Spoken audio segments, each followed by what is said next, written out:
Hello, everyone. Welcome to Tech Down Over. I'm Rick Zanani, and he's Geoff Blanchard. And this is our intro.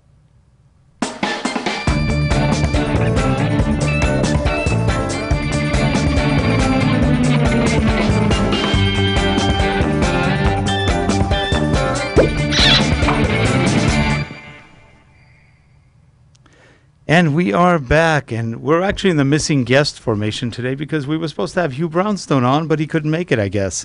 Or he got stuck in traffic or anything else that could happen out in the East Coast.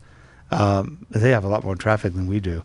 But anyway, we will get a hold of Hugh and try to bring him on another day. We always love having Hugh on.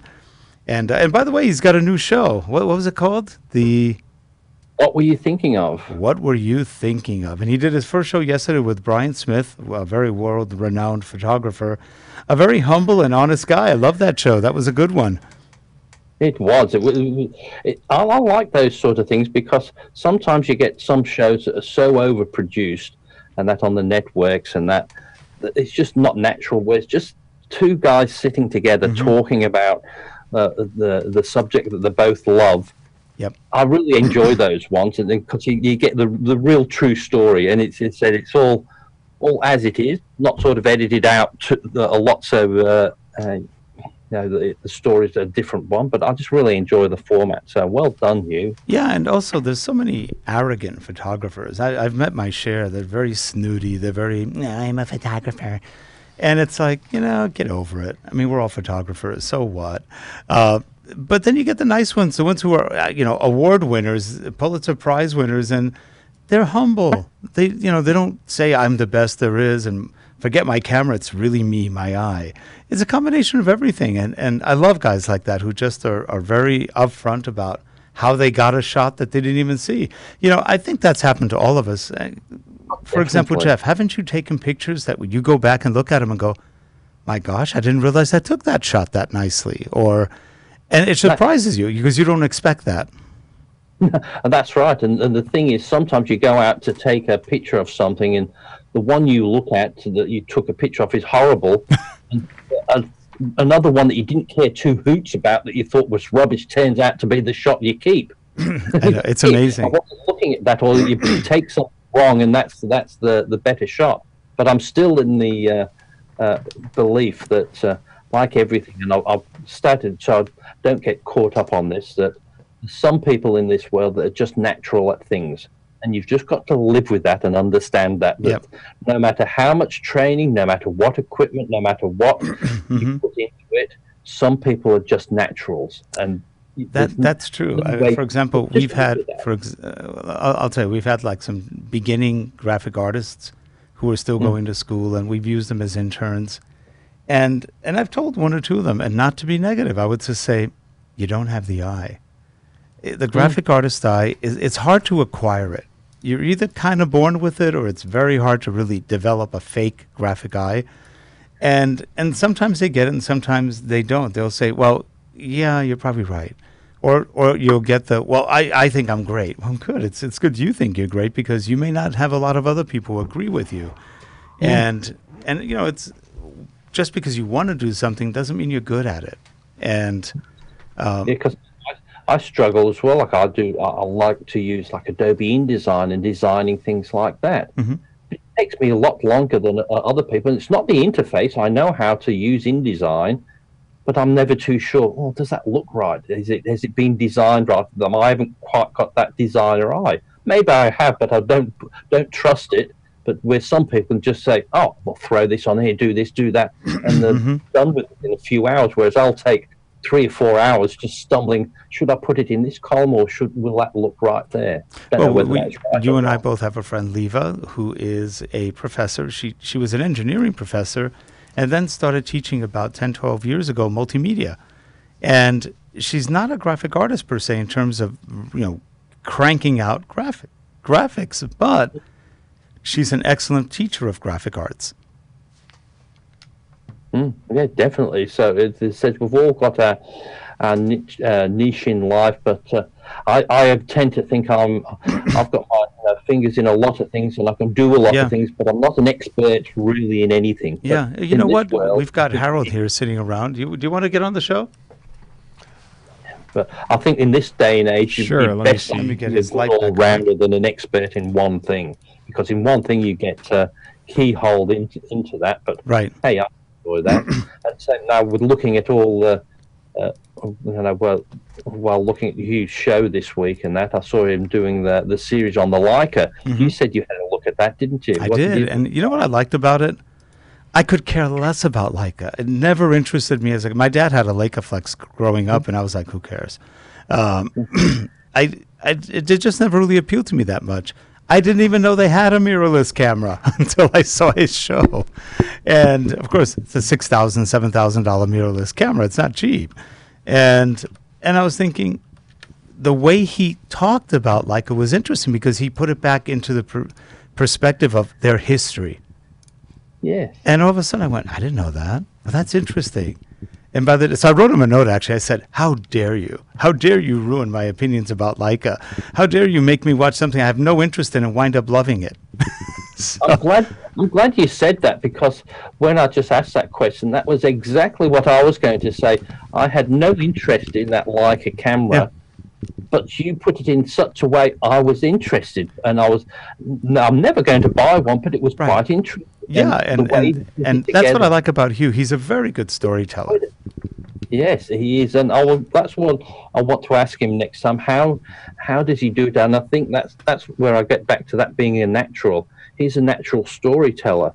Like most people might have to write scripts, but I think that just comes from the heart when he starts. He has a basic run of it, but most of that you can see he's thinking about it. He's just so good, natural speaker that I just enjoy listening to him. But as I said, I was definitely not interested in the Leica camera, but at the end of the series, I was. But no way I would buy it. But I was the same way, but I went, that was a really good 3-part, and I was waiting for the third part. I go, where is it? Come on, hurry up. What are you waiting for? You're keeping us waiting.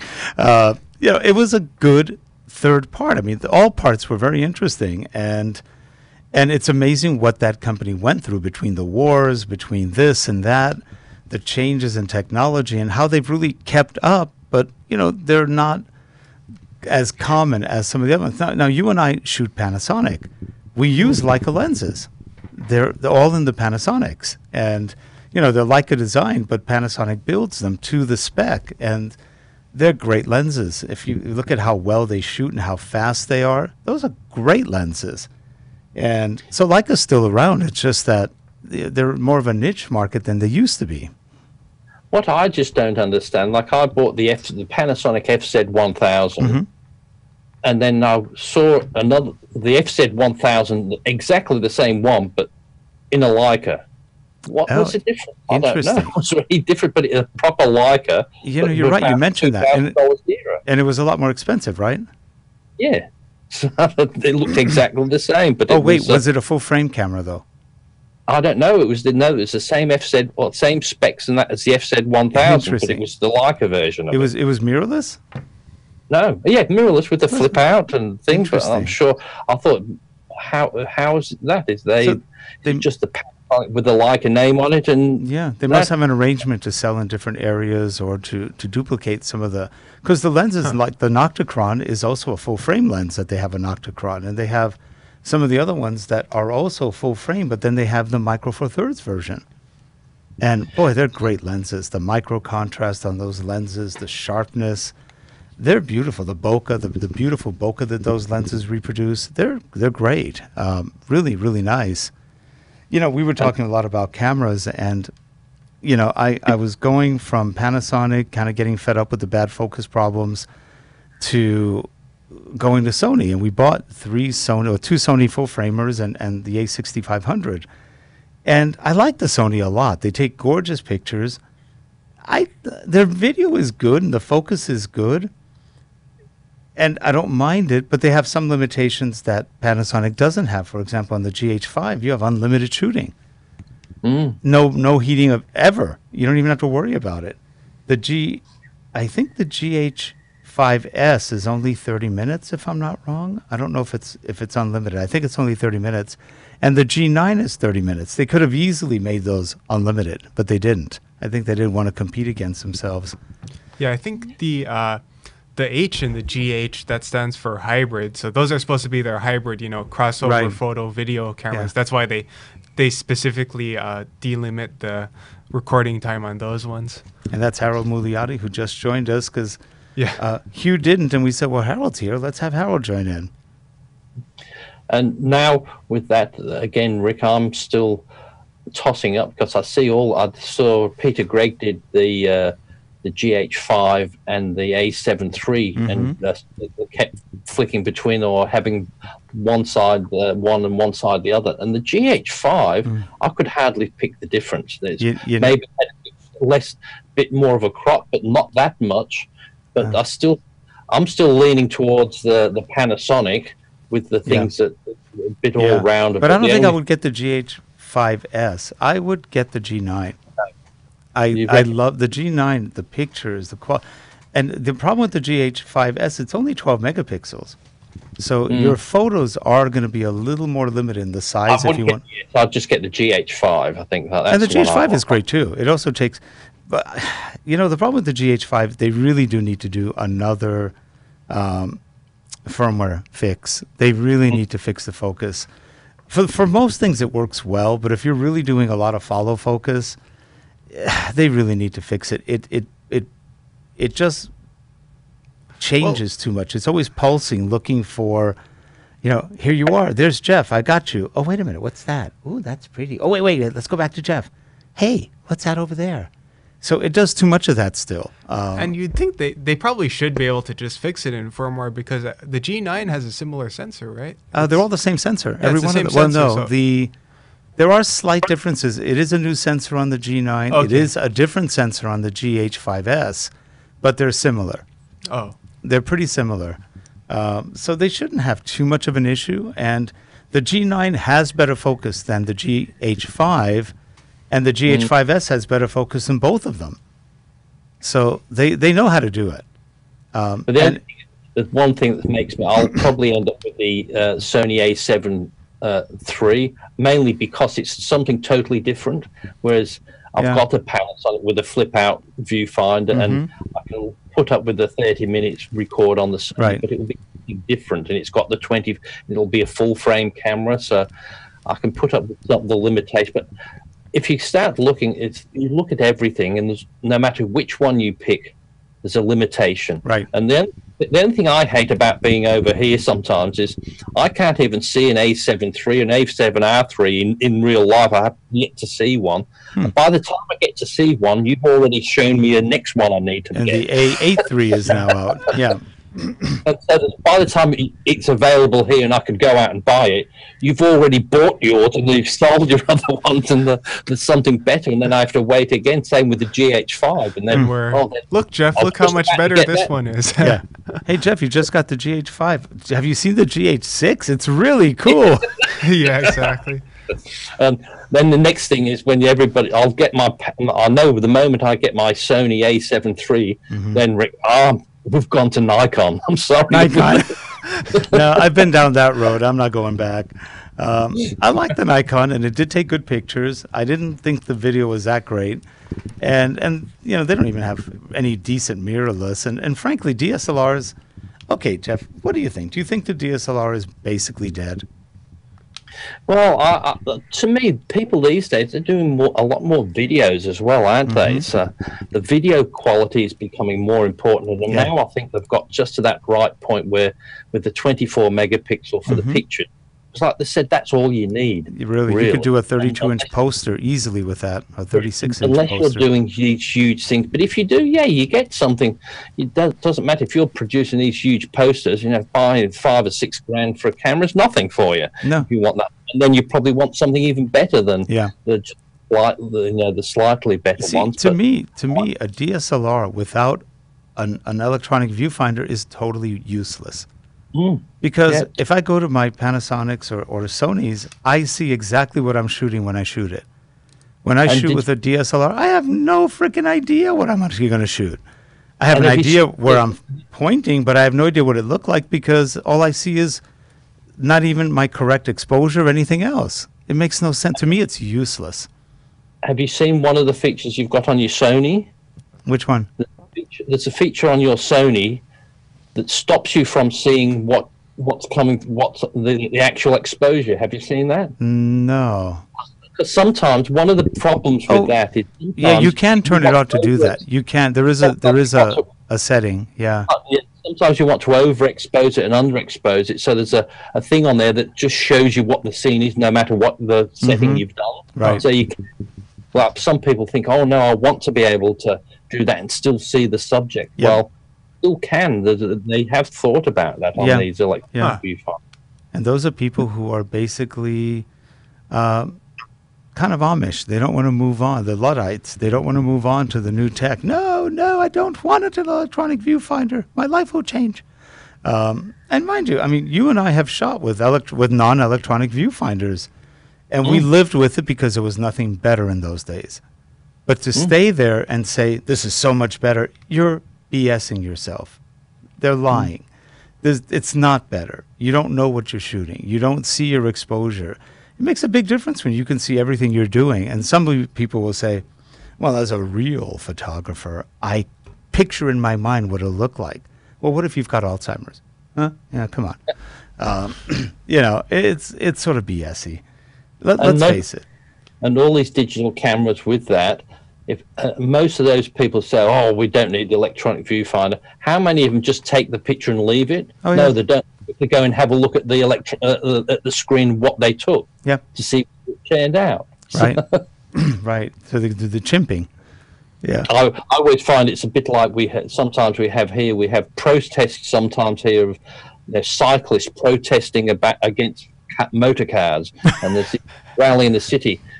Yeah, but 50,000 took a car to get there. Yeah, I know. That's funny. Yeah. They're all complaining about motor cars, but none of them rode their bikes there. They all took the car, took the bikes, and then rode into the protest. That's funny. And I thought it's a bit similar to that, isn't it? It's a bit crazy out there. But in talking about cameras and stuff, I like the new technology. I like what they do. They make life easier.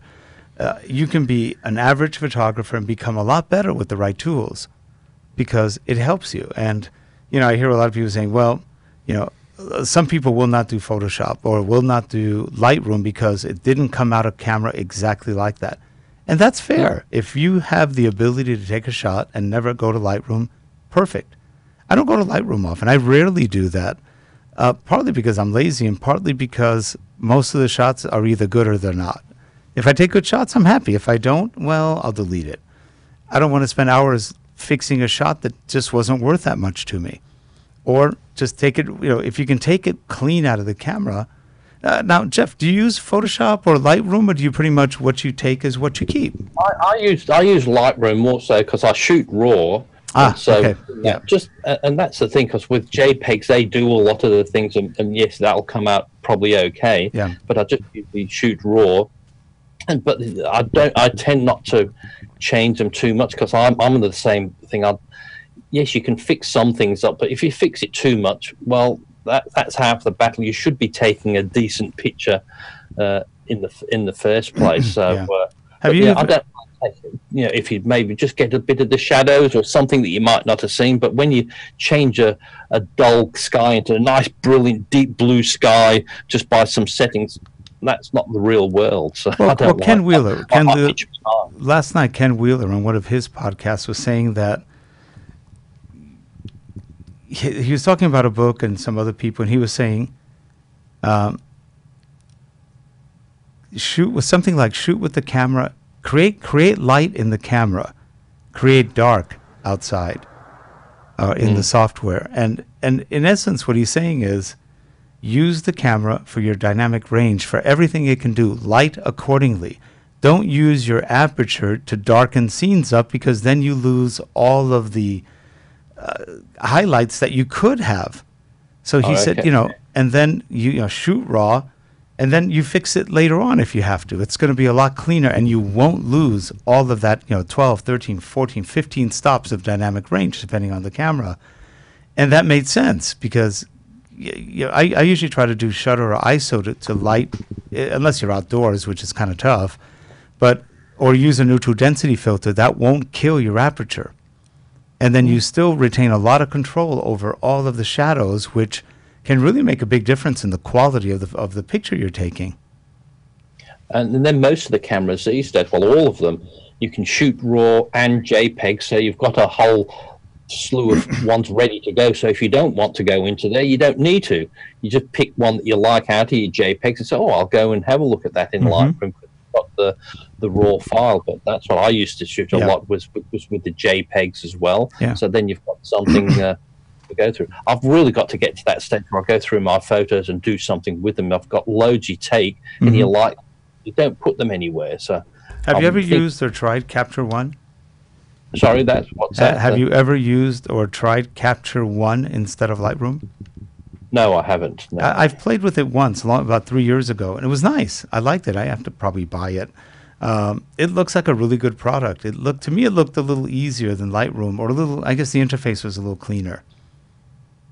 Yeah, well, like you were saying just last week about the new DaVinci Resolve, I was looking at that on the net, and I don't know, there was talking about, yes, as you said, their extra tab on there, which is like an After Effects Fusion. In there, and I just don't know how much is in the free, if that's in the free version or if it's just in the it is now. I believe it's in the free now.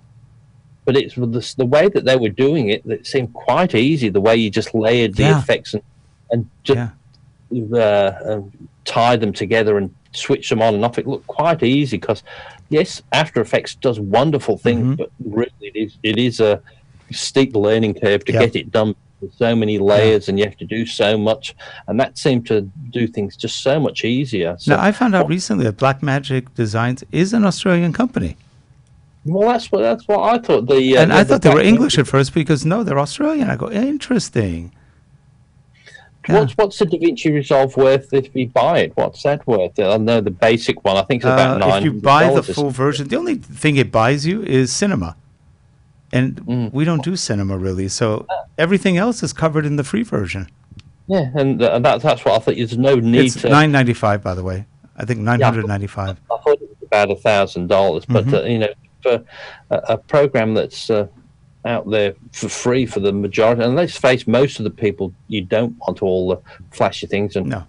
I don't like using too many flashy things because you want the story to tell it, not that people see all these flashy things. I'm sick of that with a lot of these motion pictures these days. Really, when you take out the effects, you take out and you think, hang on, there's no story in that. That's true. Yeah. You spend a lot of the time, and then they get back to the same point of, hey, they never actually did anything. I think what happens is, to have all of those flashy effects, you end up needing such a big team that you've got so many people that it kind of suffocates the creativity and the story and all that. And if you look at the credits, on movies like Star Wars, there's 50 animators, 100, set designers. It is amazing the amount of people on those things.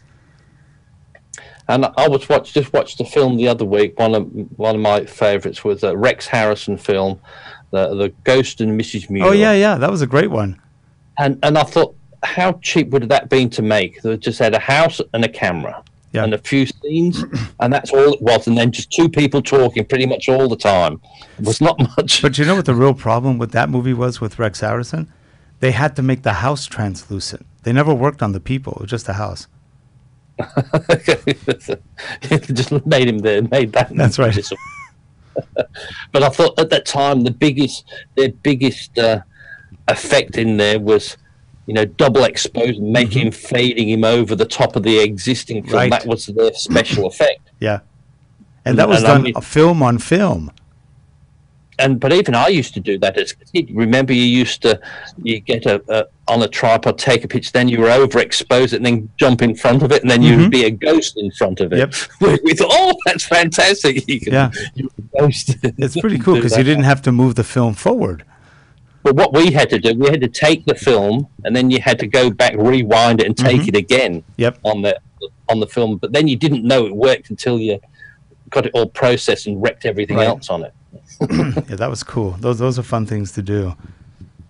Yeah, it's interesting. I think it was, who was it? I think it was Camera Conspiracies. Casey, he was saying, I wish they released the camera every single day, every day.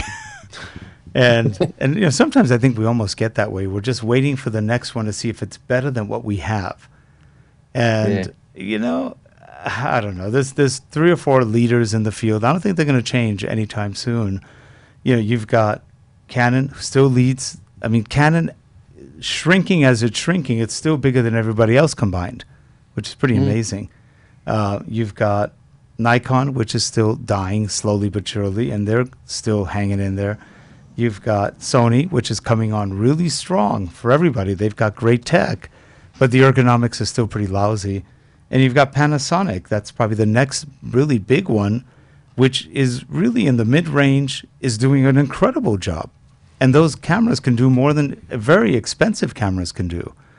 So you just go, wow, if Panasonic could clean up a couple of small things, I think they would own the market. Well, and the interesting thing that Panasonic's doing is, instead of directly trying to compete with, you know, full frames and so on, they're just taking their micro four thirds and just doing as much as they can with that size of sensor. And they're getting away with it. They're doing a good job. Yeah, their shots come out good. Yeah, because I still look at that GH5 footage I see on a lot of people singing that it is a marvelous quality, and matching that next to the A7 III, I struggle to see any difference between it. I know different. Were you surprised watching that Peter Gregg comparison between the A7 III and the GH5S? The color science looked almost exactly the same. And the crop factor was negligible. It wasn't bad. No, and I thought and like he was saying, it gets more than you would expect on that. It's not such a big problem, but like I said, the color was pretty. I was struggling to find the difference, except looking at the signs in the corner to know which one was which. Well, Harold can vouch for me. I walk around or take the G9 home every single day. It's like on my back. I like that camera. It shoots really well. When I shoot the Sonys, I like it, but I think I like the G9 better. Those G9 shots that you took in Hawaii came out real nice. I was shocked. I was shocked at how the colors were just perfect. The colors shocked me because, you know, with my eye condition, every so often colors get a little weird. But when I got back and my eyes were back to normal, I went, wow, the colors came out perfect. I was really shocked. If I put that against the Canon camera, it would look just about as good. The colors are a Fuji. The Panasonics, I do like their colors. They do do an excellent color. And they've gotten better because they were a little bluish for a while. Panasonic and Sony were very bluish, but now they've cleaned it up. Their color science, I would say, is really not much worse than anybody else.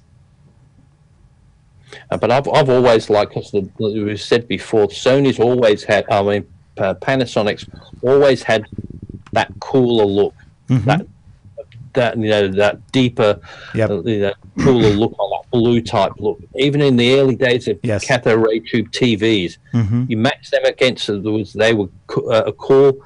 Sony was always a warmer color. Yes, and then as I said, so there was always that difference, and I think they keep that because there's always people who will like that. Some people like that, and others don't like. Sony's always that warmer and look orange, and where people can look orange on there, whereas Panasonic's people look a bit more natural, I think. But that's where they're saturated a little bit more in the Sony, I think, anyway. Yeah.